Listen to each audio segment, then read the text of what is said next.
fulay xantii ma moogaa la yidhi kaftanka ah mudane xasan sheekh baskiisi waa buuxaa waxaan rabaa inaan u sheego xildhibaanada sharafta leh iyo ummadda soomaaliyeedba xasan sheekh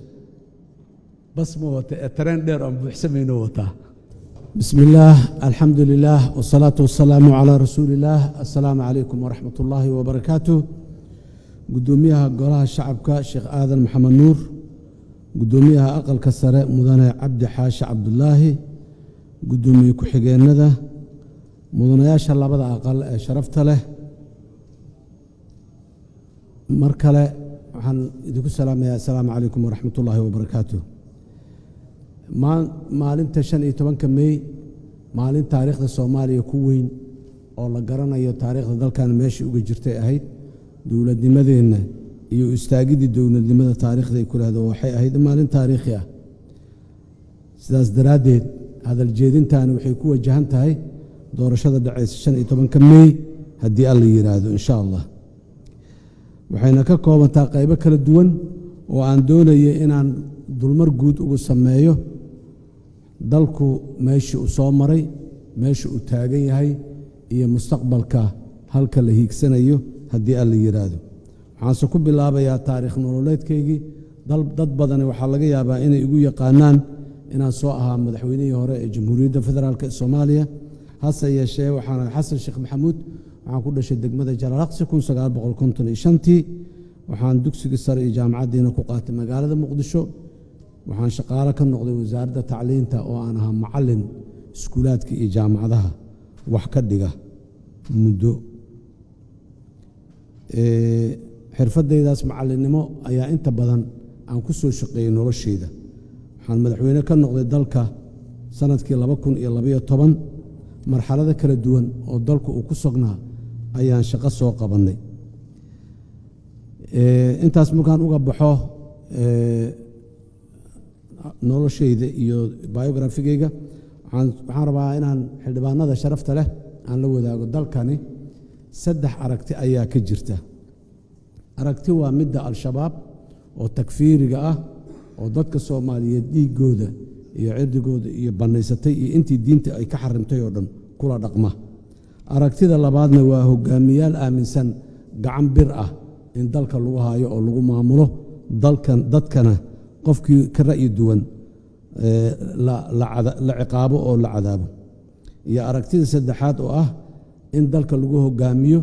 dib u heshiisiin iyo isqancin iyo wadar ogol oo aan anigu ku faanayo inaan qaybtaas saddexaad u dambayso aan ka mid ahay hogaamiyaasha qaba ra'yigaas muddo xileedkaygii 2012-2017 dalka waxaan iga qabsoomay howlo badan waxaan sameynay xasilintii dalka iyo xoreyntii deegaano fara badan oo argagixisadu gacanta ku haysay waxaan dhisnay guddiyo madax bannaan oo dastuurka sida ku qeexan ah dastuuri dhismaha kaabayaasha ee dalka ee horumarinta dhaqaalaha iyo adeega bulshada oo uu ka mid yahay howlkan iyo garoonka diyaaradaha aan garanayno jaamacadda ummadda Soomaaliyeed isbitaallo fara badan iyo dugsiyo dib u qaabaynta hay'adaha maaliyadda dalka oo ay wasaaradda maaliyadda iyo qaanuunka maaliyadda iyo integrity organiska ama hay'adaha ka shaqeeya la yiraahdo sida xisaabiyaha guud handooraha guud iyo bangiga dhexe waxaan kor u qaadnay qaabka cashur ururinta iyo dakhliga dalka oo aan ugu nimiday asigoo aan jirin waxaan dib u qaabaynay shaqaalaha rayidka ah oo aan ka soo bilownay hoos aanan u sameynay in ay joogto ahaadaan darajane ay ku helaan waxa ay mudan yihiin waxaan qabanay ugu dambeyntii doorashooyin aanu dhiig ku daadanin haddii aan intaas dulmar kooban ku soo ururiyo wixii 4 sano aan xilka hayay hore la iigu doortay qabsoomay qaar ka mid ah waxaan haddana rabaa inaan dul maro barnaamijkayga siyaasadeed ee mustaqbalka soo socda waxaan diiradda saari doonaa haddii alla yidhaaho ugu horreeya amniga oo ah in dalka dib loo xoreeyo iyo ah in laga xoreeyo argagixisada magaalooyinka lana furo wadooyinka magaalooyinka isku xira oo dalku uu noqdo meel dadka iyo badeecadaha ay si rasmi ah u kala socon karaan oo isku furan isuna xiran. waxaan ka shaqayn doonaa amniga la barbar socda garsoor aan ku bilaabi doono samaynta guddigiisii madaxa bannaanaay ee dastuuriga ah ee adeegga garsoorka, guddiga dib u qaabaynta shuruucda dalka ka jira. shuruucda dalkeenna shuruucda ka jira in badanoo ka mida waa shuruuc wakhti hore aad u fog la sameeyey oo u baahan in wakhtiga hadda ah kuwa la jaanqaadi kara laga dhigo. meelaha qaarkoodna muddo dambe ayayba soo kordhano shuruuc ma laha, shuruucda loo hagaajiyo wixii aan muddooyinkii lasoo dhaafay aan la qabanin. waxaan sidoo kale aan ballan qaadayaa dalkan iyo dadkan in ay sharaf iyo karaamadooda aad iyo aad loo ilaaliyo. waxaan ballan qaadayaa qof muwaadinoo Soomaali ah inaanan dibadda loo dhiibin oo aan dal kale loo dhiibin. waxaan ballan qaadayaa qof Soomaali ah fikirka siyaasiga uu aaminsan yahay awgiis inaanan loo caburin loona cadaadin. waxaan idin ballan qaadayaa dalka qaybo ka mida iyo deegaanada qaybo ka mida inaanan lagu soo rogaynin cunaqabatayn iyo cadaadis dhaqaale iyo mid siyaasadeed. waxaan idin ballan qaadayaa dalka inay ka dhaqan gasho dib u heshiisiin, taas oo laba qaybood ama laba weji leh: dib u heshiisiinta bulshada oo deegaanada iyo degmooyinka maxalliga iyo beelaha dhexdooda ka socon doonta, iyo dib u heshiisiinta siyaasadda oo dadka Soomaaliyeed aan doonayna inay aasaas u noqoto dib u heshiisiintooda siyaasadda dastuurka dalkan uu yeelanayo. haddii dastuurka lagu heshiiyo iyo qodobadiisa oo dhan oo dadka Soomaali isla qaataan, waxaan aaminsanahay dib u heshiisiinta siyaasadda inay meel gaartay laguna dhaqmi doono haddii alla yidhaah. waxaan rabaa inaan ku soo gunaanado hadalkayga qaybaha ugu dambeeyo ah dimuqraadiyeynta. dalkani kama suurowdo inay dib ugu soo laabato diktatoriyad oo qofi xukunka iska joogo asigoo aan haysanin sharciyad ama ogolaansho dadka dhexdiisa ah. dalkani kama suurowdo koox gaara iyo hayb gaara, dad sheeganaya iyo degaano gaara dalka xukunkiisa annagaa la wareegno oo haysanno inay dhahaan Soomaaliya kama suurowdo. dhaqan ahaan Soomaalidu waxay u tahay dimuqraadi, ileen waxay ku wada nooleed wada tashi iyo xeerar la yaqaano oo la ixtiraamo oo laga dambeeyo, dadkuna ay ku kala dambeeyaan. waxaan asaas uga dhigaynaa dimuqraadiyaddeenna xisbiyada siyaasadda oo aan doonayno in qofka siyaasiga ah fikirkiisa la yaqaano oo aanu dalka hoggaankiisa iyo taladiisa iyo mustawo kastoo ay leedahayba qofna aanu imaanin asigoo aan la garanaynin ujeeddooyinkiisa iyo aragtidiisa siyaasadeed iyo dalka wuxuu ka damacsan yahay. xisbiyada siyaasadda waa meesha lagu soo bandhigo aragtida siyaasadeed ee dalkan lagu hoggaaminayo mustawo kasta oo uu joogo. waxaan abuuraynaa nidaam dadka Soomaaliyeed inay ku kalsoonaadaan hay-adaha dastuuriga ah iyo hay-adaha dowladda oo aan loo arkin kuwa u danaynayo dad gaar ah ama deegaan gaar ah. sidaas daraaddeed dhisidda kalsoonida dadka ee ku salaysan dimuqraadiyadda waa aasaaska aan doonayno dimuqraadiyeynta inay sal u ahaato. waxaa la sii xoojinayaa oo aan daadejin doonnaa haddii alla yidhaahdo nidaamka federaalka oo ilaa iyo heer degmo iyo heer tuulo la gaarsiinayo, si mabaadidii federaalka ee ahayday xukunka iyo dowladnimada in loo dhoweeyo dadka meesha ugu dhow oo dadka dhexdiisa in la geeyo taladooda iyo talada dalka guud ahaanba. waxaan xoog saari doonnaa arrimaha dhaqaalaha. waxaan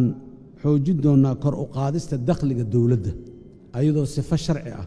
lagu qaadayo dakhligaasi, ayadoo la tixgelinaya la eegayana duruufaha dalka iyo dadka mar walba ay ku sugan yihiin. waxaan ku dadaalaynaa xaqiijinaynaa ilaahay idankiis in dowladda Soomaaliya ay ku tiirsanaato dakhli gudaheeda ka yimid, aan qarashka dowladdana ku soo xadidno hadba awooddeenna dakhligeenna gudaha inta uu la egyahay, ee aanan mar walba sida hadda aan soo ahayn waayahan dambe iyo bilowgiiba inaanan ku tiirsanaanin qarashada dibadda kaalmada caalamiga waa u baahannahay laakiin kaalmada caalamiga horumarinta iyo dibdhiska waa inaan ugu baahnaa qarashaadka dowladda iyo running costiga dowladda inaan kaalmo caalami ah ugu baahano maaha si aan dowladnimadeena u lahaana waa inaan jeebkeena iyo xoolaheena aan ku lahaanaa dowladnimadeena siyaasaddeena arrimaha dibadda siyaasadeyda arrimaha dibadda waxay ku salaysnaan doontaa hal mabda oo aad u weyn oo ah Soomaaliya inaanay yeelanin cadow dibadda ah oo aan annaga Soomaali ahaan aan ka soo shaqeynay ciddii dibadda ah oo dal kale ah oo dowlad kale ah oo iyadu cadaawad noo qaadayso nala dirirayso waa gooni waanaan muxuu ahay sida aan u baaji karnaan u baajina laakiin dalkan waa inaan laga abaabulin cadaawad iyo maxaan ku yiraahdaa qalalaase ummado kale lagu qaadaya hadday daris yihiin iyo haddii ay naga fog yihiinba waxaan cilaaqaad toosan oo deggan la samaysan doonaa caalamka oo dhan si gaarana dalalka aan saaxiibbada nahay iyo kuwa aan walaalaha nahay waxaan halkan ka xusayaa inaan si gaara dib u eegis dhaba lagu samayn doono cilaaqaadka ka dhaxeeya dalalka aad iyo aad noogu soo gurmaday oo dhiiggooda iyo dhacaankooda ummaddan inay badbaado oo ay sharafteedii soo ceshato u huray oo ay ugu horrayso maalan dalka Jabuuti aan walaalaha nahay ee aan wadaagno wax badan waxaan soo celin doonaa kalsoonida dowladda Soomaaliya lagu qabo ee caalamku hay'adaha caalamiga ah ay ku qabaan dowladaha caalamkana ay ku qabaan si wada shaqaynteena caalamiga ay u noqoto mid maxaan ku iraahdaa shaqaynayso walaalayaal igama filaysaan in aan xal mushaakilaadka siyaasadeed ee dalka ka jira in qori lagu xalliyo in caburin lagu xalliyo in cabsigelin lagu xalliyo dowladda aan hogaamiyanayo waxay aad uga shaqayn doontaa qofka Soomaaliga inuu maskaxda xor ka ahaado caqliga iyo damiirkan uu xor ka ahaado aanu ku noolaanin cabsi aanu dhinacyaha fiirin markuu ra'yigiisa cabirayo yaa dhinac ka jira iyo xag ka jira aanu dheyn ra'yigiisa saxda oo cabiro sida oo waxaan waasicin doonaa saaxada siyaasadda ee looga hadla arrimaha siyaasadda ee looga doodo ee dadka Soomaalida si xornimo ah ra'yigooda ay ugu soo bandhigayaan ma celin doono dadku inay ra'yigooda si nabad ah ku soo bandhigaan haddii aan la yiraahdo waxaan joojin doonaa oon raaci doon sida dastuurku qabo dadka Soomaaliyeed isu imaatankooda iyo wada tashigooda in aanay fasax dawlo u baahan haddii aanay amuuro amni dabcan aanay jirin laakiin dadku inay isu yimaadaan wada tashadaan ra'yigooda cabiraan waxa ay diidan yihiin ay cabiraan oo si ay u sheegaan nabada marna inaanan fasax lagu xirin isu imaatinka muwaadiniinta Soomaaliyeed waa waajib dastuuri ah oo aan u baahnayn in fasax loo soo qaatay iyo in la waxeeyo ugu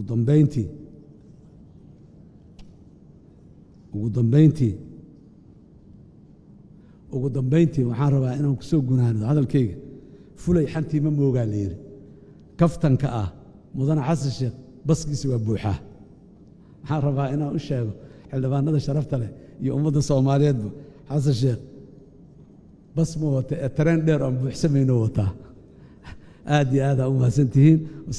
waxaan ku soo raalligaada waxaan ku soo gabagabaynaa codsanayaa in aad igu aamintaan xilka hogaaminta dalka